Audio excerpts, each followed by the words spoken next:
Live studio audience. Yeah. Oh my gosh, I love this show. Literally, they're This literally show is not so good. responding. It is the best show ever. Hello, Truth Sleuths, and welcome to the fourth installment of the Mysteries in History podcast. Ooh, caca, caca. I am the advisor, Mr. Grimes. I'm Rebecca Sharp, the president. I'm Owen Eberhardt, the vice president. And I'm Isabel Vitale, the media coordinator. This month's podcast surrounds a tale of the leprechaun. Ooh, leprechaun. Let's start with a little bit about St. Patrick's Day. St. Patrick's Day is a traditional Irish holiday, commemorating the death of St. Patrick each year on March 17th. St. Patrick is the patron saint of Ireland, who was brought there from Ireland as a slave and eventually brought Christianity to the people of Ireland. The mythology surrounding him grew after his death. For example, he explained the Holy Trinity, Father, Son, and Holy Spirit, through the 3 leaves on a clover. Now let's see how leprechauns fit into the mix. First emerging in the 8th century, leprechauns were originally believed to be a part of the fairy family. They were water dwellers that lived among the Celts. Their name comes from the word Lucropon, which means small body, as they were less than 3 feet tall and hid from humans in small caves or tree trunks. One characteristic of leprechauns in folklore is that they are solitary creatures that partake in only minor mischief. Is the pot of gold a real story? Well, yes, it actually is. The story of their pots of gold originates from their mischief, as they would steal it from humans. Eventually, they left the island and buried their pots of gold in the sand of the shores of Ireland so no one could find it. While it is often said to be at the end of a rainbow, it was believed the only way to find their gold was to capture a leprechaun who would lead you there. When catching a leprechaun, you not only get their gold, but some believed 3 wishes as well as their iconic luck they bring to people. So basically Aladdin. Anyway, what is the historical depiction of leprechauns? Originally, they were depicted as the small bearded men we see today. However, instead of the green we often associate with Ireland and 4-leaf clovers, they were known for wearing red. This was depending on the region of Ireland. The specific depiction would change. One author, Samuel Lover, wrote in 1831, "Quite a beau in his dress, notwithstanding, for he wears a red square-cut coat, richly laced with gold, and inexpressible of the same, cocked hat, shoes, and buckles." Another similar depiction is that of McAnally. He is about 3 feet high and is dressed in a little red jacket or roundabout, with red breeches buckled at the knee, gray or black stockings, and a hat, cocked in the style of a century ago, over a little old withered face. Round his neck is an Elizabethan ruff, and frills of lace are at his wrists. One fun depiction is from Monaghan, whose idea of a leprechaun wore both red and green, and whose pointed hat without a brim he would sometimes take off and use as a weapon. A hat weapon? A hat weapon. What's a hat weapon? How would you use a hat as a weapon? It was without a brim, so it was kind of like a party hat, but like without the stuff at the top. So it's it like was a party hat. And then So it was just like would a visor? No, it was like a cone. He had a cone on top of his head. And then So a gnome? Kind of. I don't know. Kind of like a gnome, and then he would take it off. So and it's then like really kind of- pointy? And Yes, like you and then he stab would take someone it off with and it? just kind of like throw it at people. My mind was like at Austin Powers, where the assassin throws a hat. No. He had like Or did a he throw a pointy shoe? hat Is there and one would or just two way- throw it at people. Okay. Oh, so That's great. You would be physics. Physics, everybody. impaled by a hat. Yeah. I'm gonna start throwing hats at people. I'm not sure if MythBusters still does like experiments or anything. Oh, I'll but make sure they do this one. Hat weapons is a great episode if you're listening. Obviously, leprechauns are presented in folklore, but how so? Leprechauns play many roles in Irish folklore, but they are mainly seen as a rugged trickster who is untrustworthy and deceitful. Folklorist Carol Rose described a typical tale of leprechaun tomfoolery. Concerning a man who managed to get a leprechaun to show him the bush in the field where his treasure was located. Having no spade, the man marked the tree with one of his red garters, then kindly released the sprite and went for a spade. Returning almost instantly, he found that every one of the numerous trees in the field sported a red garter. How else are leprechauns folkloric? In the majestic world, most fantastic creatures emit a distinct sound. For leprechauns, it is the tapping of his tiny cobbler hammer, which is just driving nails into shoes. This announces they are here. An 18th century poem by William Allingham, entitled The Leprechaun, or Fairy Shoemaker, describes the sound perfectly. Lay your ear close to the hill. Do you not catch the tiny clamor, busy click of an elfin hammer, Voice of the leprechaun singing shrill as he merrily piles his trade. I think I hear some tapping now. Wait, let me hear. Oh, yes. Yeah, leprechaun.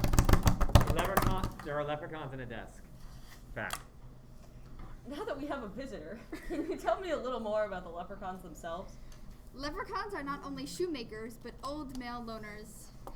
#lonely. This makes sense both culturally and pertaining to the folklore because the type of fairy a leprechaun are typically male and shoemakers. This fits in with the idea of a labor division between fairies as well. There's a fairy labor union? Yes. There Actually, is? have you Actually, ever there is. watched Tinkerbell?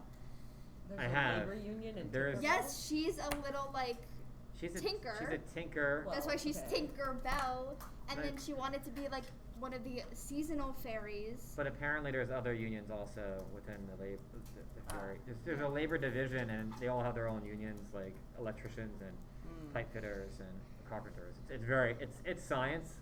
It's Right. I learned about it when in grad school, learning about labor. Did you go to unions. grad school? Did I go to grad school? Yes, I did, to get my master's in history. Thank you so much for asking, Owen. Wow. Believe it or not, I'm educated. Do you think they pay educators more if they went to grad school? They do. Oh, they do? It's funny you should say that. That's great. Okay. Also, Tinkerbell wears green, so maybe there's a connection there. Is she a leprechaun? Is she a The leprechaun? only female leprechaun? First female leprechaun. #girlboss. Yeah. Gatekeep and gaslight. Okay. Let's send it to everyone's favorite topic now: pop culture. The image of a leprechaun has drastically changed over time for the modern audience. One popular example of a leprechaun is Lucky the Leprechaun, the face of Lucky Charms cereal. Another is the 1959 Disney movie Darby O'Gill and the Little People, which influenced how leprechauns are seen in modern day. Of course, this topic would not be for a club if something was not dark and sinister. There is a homicidal version of the leprechaun looted from the horror comedy film series Leprechaun. Unfortunately, though, many Irish people are upset by the popular cultural view of leprechauns for the stereotype they promote. So, several things regarding said leprechaun. Does he use the pointy hat to commit his homicide? In none of the depictions does the leprechaun use his hat as a weapon. I mean, how many leprechaun movies have there been, by the way? A decent amount. There's been more gnome movies, so maybe they're just confusing them. Are the gnomes evil also? Because I know from watching the Eurovision movie with Will Ferrell that gnomes can be homicidal. So, just gonna put that out there. But yeah, said leprechaun is 2.5, 3 feet tall in the horror movies, and as far as I know, does not use his hat as a weapon.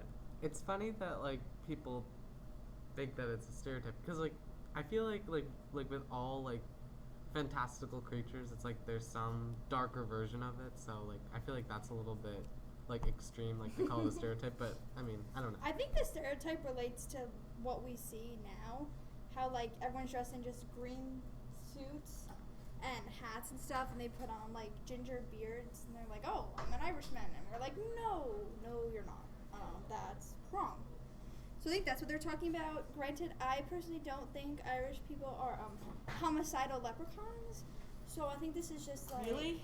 They're not all homicidal leprechauns? No, actually, Shark, they're not. Anyway. Just an island of homicidal leprechauns? Yes, there actually is a section Well, of Ireland for the homicidal leprechauns. There might be. Like, honestly, looking at fairies in Ireland, they're very superstitious, the Irish people.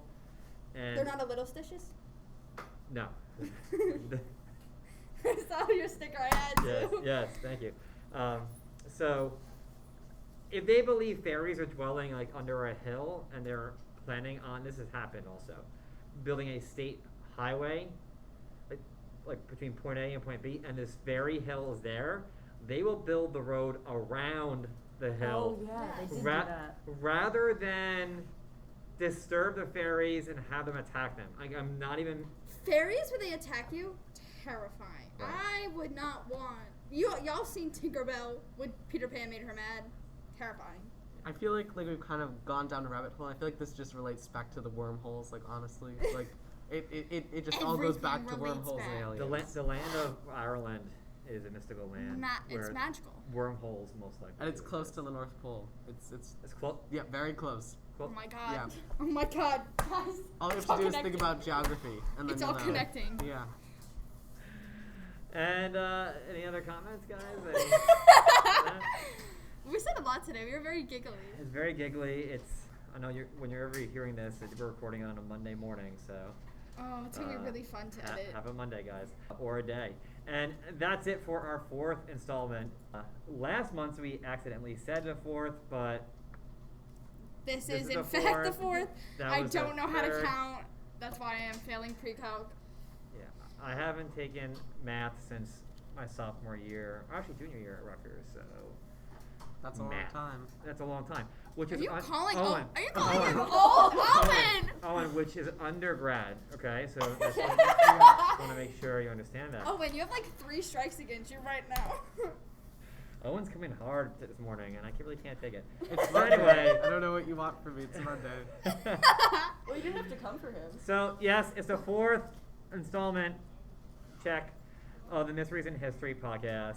It says insert club info, so I'm going to. So we're a club at Freehold Township High School. It's really neat club where students actually dig up the weirder side of history, and we present it to each other, and we talk about it, and it seems kind of geeky and nerdy, but we love it, and because that's Proud nerd. that's what I am, and it's just nice to see that there are so many kids in a school that also enjoy it. So thank you so much, guys.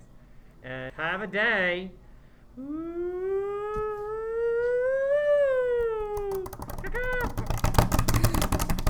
Leprechaun! Leprechaun!